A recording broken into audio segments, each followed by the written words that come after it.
Hey guys, I'm Chef Joya and this is Cooking with Compare, and we are going to make a vegan curry chickpea.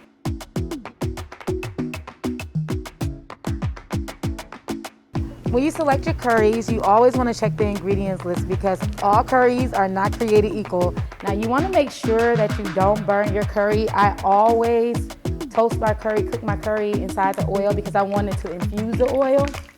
And next we're going to add our red bell pepper. Now usually red bell pepper is not used in this curry dish, but I like the color and it doesn't hurt anything. It actually makes it taste even better, if you ask me. But that's if you ask me. Now make sure you save your chickpea water. Like the chickpea water does amazing things. So keep that for later. We're gonna toss in 2 of our bay leaves. Make sure you count your bay leaves, guys. If you know you put 2 in, you wanna make sure you pull 2 out, okay? This recipe can give you about 8 meals. You can actually freeze this recipe, which is absolutely amazing.